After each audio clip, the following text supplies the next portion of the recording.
Je m'appelle Élise. J'ai 42 ans et j'habite dans une maison ancienne à Saint-Laurent-du-Var, un village provençal où les ruelles embaument le romarin et où le temps semble couler plus lentement qu'ailleurs. Mon quotidien est ordonné comme une horloge bien huilée. Je me lève à 6 heures, je prépare le petit déjeuner pour Paul, mon fils, puis je prends la route du lycée communal où j'enseigne la littérature.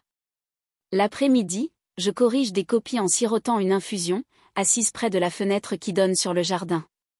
Une existence paisible, prévisible, sécurisante. Mais tout a commencé à changer un après-midi doux. Le soleil écrasait les tuiles, l'air vibrait au rythme des cigales, et je ressentais un besoin étrange de fouiller le grenier. Ce lieu poussiéreux renfermait les restes de ma vie d'avant, les souvenirs de Marc, mon mari disparu, les cahiers d'école de Paul, les vieilles boîtes à chapeau et un petit carnet à la couverture en cuir.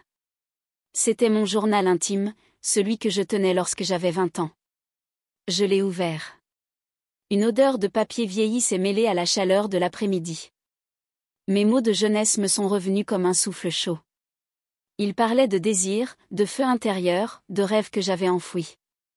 Je ne me suis pas rendu compte que Paul était entré. Il était là, debout près de la trappe, dans l'ombre.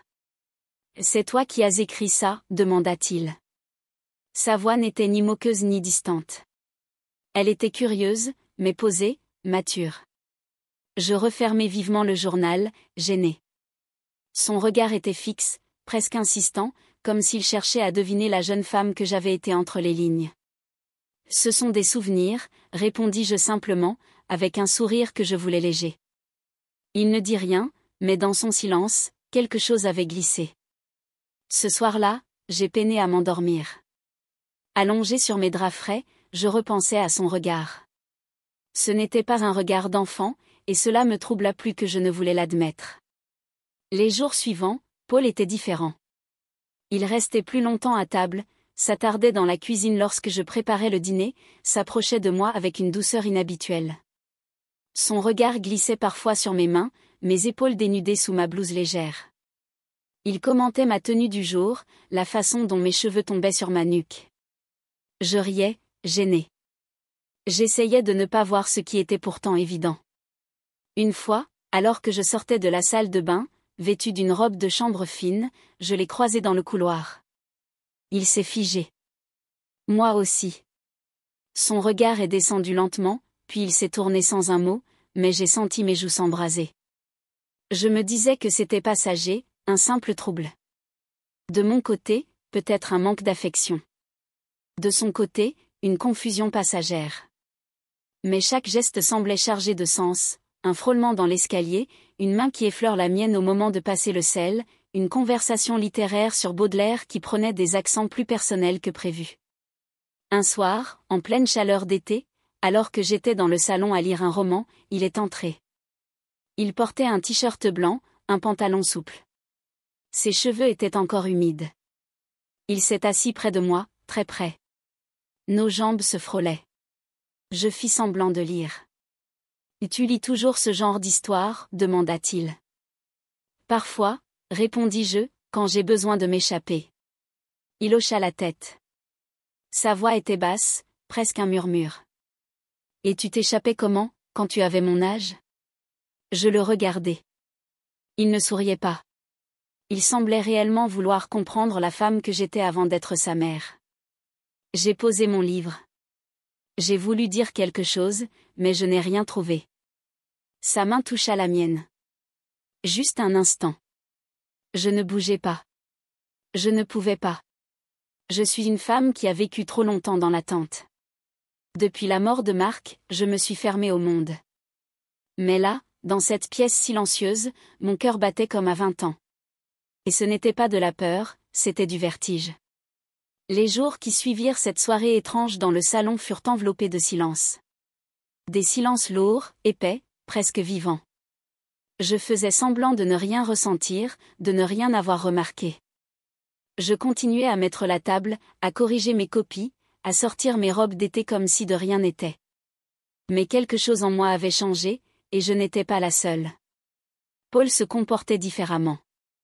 Il était plus attentif à son apparence, ses cheveux soigneusement coiffés, ses chemises au col ouvert, son parfum discret mais affirmé. Il ne quittait jamais la maison sans me dire un mot doux, un compliment glissé dans un murmure. Je ne savais plus si c'était mon fils ou un inconnu qui découvrait mon monde intérieur avec une précision déconcertante.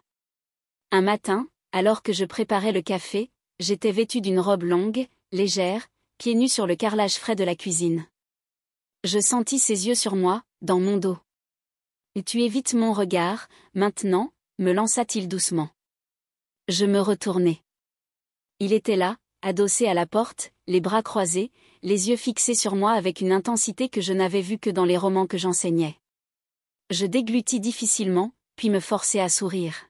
« Ne dis pas de bêtises, Paul. » Mais nous savions tous les deux que je mentais. Le soir, je prenais des bains plus longs, espérant que la vapeur m'aide à effacer ces regards de ma peau. J'appliquais ma crème lentement, observant mon corps dans le miroir comme pour la première fois. J'étais encore belle, une beauté mûre, discrète, mais présente.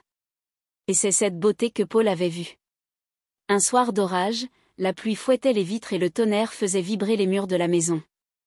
Je lisais sur le canapé, une lampe tamisée près de moi. Paul entra sans bruit, vêtu d'un sweat à capuche humide, les cheveux en bataille. Il s'approcha, s'assit lentement, comme s'il attendait que je dise quelque chose. Je restai silencieuse. Il tendit la main. Cette fois-ci, elle effleura doucement la mienne. Il ne parlait pas, il attendait. Et moi, je ne retirai pas ma main. Il s'approcha lentement. Je crus qu'il allait m'embrasser, mais il déposa un simple baiser sur ma tempe. Un geste chaste, mais brûlant de sous-entendu. La nuit suivante, je n'ai pas fermé l'œil. Je fixais le plafond, le cœur battant, envahi par 1000 pensées contradictoires. Était-ce de ma faute? Avais-je ouvert une porte que je n'aurais jamais dû entr'ouvrir? Ou bien était-ce lui, qui cherchait à comprendre une tendresse que le monde extérieur lui refusait? Je ne savais plus point puis, il y eut ce moment, un instant suspendu. Je mettais de l'ordre dans la bibliothèque du salon, debout sur une chaise. Paul entra et m'observa sans un mot. Je portais une jupe mi-longue en lin et une blouse blanche à boutons nacrés. Il s'approcha. Je sentis son souffle contre mon bras. « Tu étais différente, avant, » dit-il soudainement. « Dans le journal, tu étais libre. » Je me retournai, surprise par sa sincérité. « Et maintenant ?» demandai-je. Il haussa les épaules, le regard sombre. « Maintenant, tu fais semblant. » Ces mots me m'ont coupé comme une gifle douce, mais une gifle quand même. Il voyait au-delà des gestes, au-delà des murs. Il voyait ce que même moi je refusais d'admettre. J'étouffais dans cette routine, dans cette solitude bien rangée. Je descendis de la chaise. Nos corps étaient proches, très proches point. Ce n'est pas un jeu, Paul. Je ne joue pas. Je partis dans ma chambre, le souffle court. J'avais l'impression d'avoir franchi un seuil invisible. Et pourtant, rien de répréhensible n'avait eu lieu, seulement des mots, des regards, une tension. Mais parfois, ce sont les choses non dites qui crient le plus fort. Ce dimanche-là, j'avais enfilé une robe que je ne portais plus depuis longtemps. Une robe rouge, simple mais flatteuse, au tissu fluide qui épousait les formes sans jamais trop en dire. Je l'avais trouvée en rangeant de vieux cartons dans ma chambre. Une impulsion m'avait poussé à la remettre. Devant le miroir, je me suis longuement regardée. La robe laissait mes épaules légèrement nues. Mes jambes, bronzées par le soleil de juillet, apparaissaient discrètement à chaque pas. J'ai remonté mes cheveux en un chignon lâche, glissé de petites boucles d'oreilles nacrées et mis un soupçon de rouge à lèvres. Ce n'était pas pour plaire, ce n'était pas pour séduire, c'était pour exister. Paul descendit plus tard, un livre à la main. Quand il me vit dans cette robe, il s'arrêta net. Je le vis. Ses yeux firent un va-et-vient rapide, mais précis, de mes chevilles à ma nuque. Puis il baissa les yeux, presque respectueusement. « Tu es très élégante, » dit-il avec calme. « C'est dimanche, » répondis-je, mais ce n'était pas une réponse. Ce jour-là, nous déjeunâmes dans le jardin. Le vent léger faisait onduler les rideaux de la véranda. Le parfum du thym et du pain chaud remplissait l'air. Mais sous la table, nos jambes se frôlaient parfois. Je ne sais pas si c'était volontaire, mais je ne les retirais pas. Nos conversations étaient douces, lentes, comme si le monde extérieur n'existait plus. Il me parla de musique classique, des compositions qu'il découvrait seul sur son violoncelle. Je parlais de poètes oubliés, de souvenirs d'université. Nous étions deux adultes, deux esprits, deux solitudes qui se reconnaissaient. Dans l'après-midi, je me suis assoupie sur le canapé, un livre à la main. Le tissu de ma robe avait glissé, dévoilant une épaule. Quand je me suis réveillée, Paul était là, assis par terre, le dos contre le mur. Il me regardait. Il ne dit rien. Il se leva, marcha lentement jusqu'à moi. Puis, du bout des doigts, il remit ma robe en place, recouvrant doucement mon épaule nue. Ce simple geste, à la fois tendre et pudique, me traversa tout entière. Je fermai les yeux et le laissai faire. Cette nuit-là, dans ma chambre, je me glissais dans mes draps avec une lenteur que je ne comprenais pas moi-même. Je portais un simple débardeur blanc, sans soutien-gorge, et une petite culotte en coton. Rien de séduisant, mais je me sentais femme. Je pensais à ses mains, à sa voix, à ce frisson au creux du ventre que je n'avais plus ressenti depuis des années. Le lendemain matin, il pleuvait. La maison, trempée de lumière grise, semblait plus intime encore. Je préparais le petit déjeuner. Paul entra, toujours pieds nus, un pull trop large sur le torse. Il se plaça derrière moi, sans un mot. Je sentis sa présence, toute sa chaleur. Il posa une tasse près de la mienne, puis ses doigts frôlèrent les miens. « Tu n'as pas froid ?» demanda-t-il doucement. Je secouai la tête, mais j'avais des frissons. Il s'éloigna sans insister. Ce jeu muet devenait de plus en plus réel, plus fort que les mots, plus fort que la morale. Nous ne franchissions aucune ligne. Et pourtant, tout en nous criait qu'elle avait déjà été franchie. Un soir, alors que je sortais les draps propres de la machine, je trébuchai légèrement. Paul était là. Il m'attrapa avant que je ne perde l'équilibre. Un contact bref, ses bras autour de moi, mon visage contre sa poitrine. Je ne bougeais pas, pas tout de suite. Il ne relâcha pas. Mon silence était un acquiescement. L'été ne voulait pas finir. Les jours s'étiraient comme du miel chaud, collant à la peau, ralentissant le temps. Chaque rayon de soleil semblait plus intime, chaque silence plus pesant. La maison devenait un cocon, une bulle hors du monde. Paul était partout. Je le voyais dans les couloirs, torse nu parfois, une serviette autour de la taille, les cheveux humides. Je feignais l'indifférence, mais mon regard le trahissait, juste une seconde de trop avant de se détourner. Il me regardait aussi, avec cette patience troublante, cette attention presque dévouée. Il connaissait mes habitudes, anticipait mes gestes. Il déposait une tasse de thé avant que je n'aie le temps de la demander. Il ouvrait les volets à l'heure exacte où j'aimais que la lumière entre. Et parfois, il me regardait comme s'il lisait en moi, comme dans ce journal d'autrefois. Un après-midi, je portais une robe longue et fluide, en lin blanc, sans manches. Je marchais pieds nus dans la maison, un livre à la main, les cheveux lâchés. Je sentais la fraîcheur du sol sous mes orteils, le tissu qui caressait mes genoux à chaque pas. Paul était assis sur le canapé, lisant à moitié, l'air absorbé, mais pas distrait. Il leva les yeux. Je me figeai un instant. « Tu es belle comme ça », murmura-t-il. Je ricanai nerveusement. « Tu dis ça souvent, ces derniers temps. » « Ce n'est pas une habitude, c'est un fait. » Je ne répondis pas. Je partis dans la cuisine, mais je sentais encore ses yeux dans mon dos. Le soir, j'étais dans la salle de bain, assise sur le bord de la baignoire, en train d'hydrater mes jambes avec une crème à la lavande. Mes mouvements étaient lents, presque rituels. Une façon de me reconnecter à moi-même, à ce corps que j'avais si longtemps négligé. Je n'avais pas fermé complètement la porte, par oubli, je crois.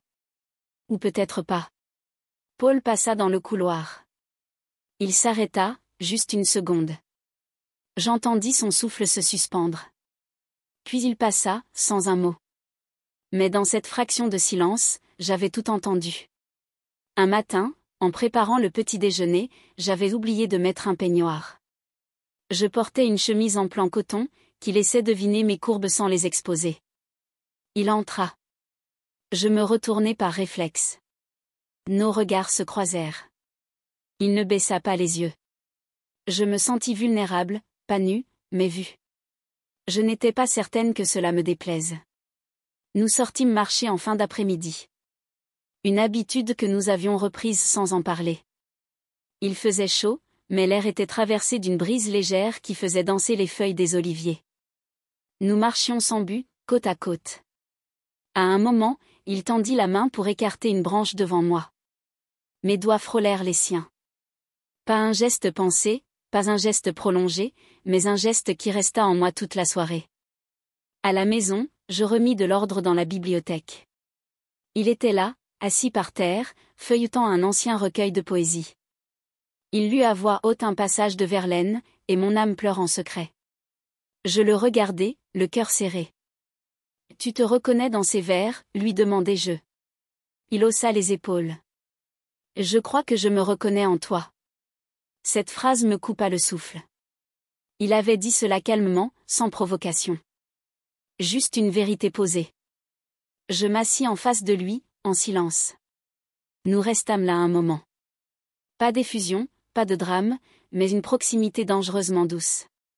Ce soir-là, je mis plus de temps à me coucher. Je rangeai la cuisine, puis le salon, puis mes pensées. Je passai de longues minutes à choisir ma nuisette. Ni trop sage, ni trop suggestive, juste assez légère pour la chaleur, juste assez couvrante pour moi. Je m'endormis tard, pas paisiblement, mais dans un calme chargé. Le lendemain, au petit matin, je le trouvais déjà debout, accoudé à la rambarde du balcon. Il observait le lever du soleil. Il portait un pantalon en lin et un pull fin, les manches retroussées. Ses cheveux étaient encore en désordre. Je m'approchai, je m'arrêtai à 1 mètre. « Tu regardes quoi ?» Toi, sans t'en rendre compte. Il ne se retourna pas.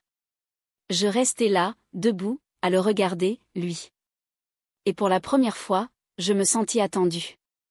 Le mois d'août touchait à sa fin. Les jours raccourcissaient lentement, et avec eux, ma certitude de pouvoir continuer ainsi.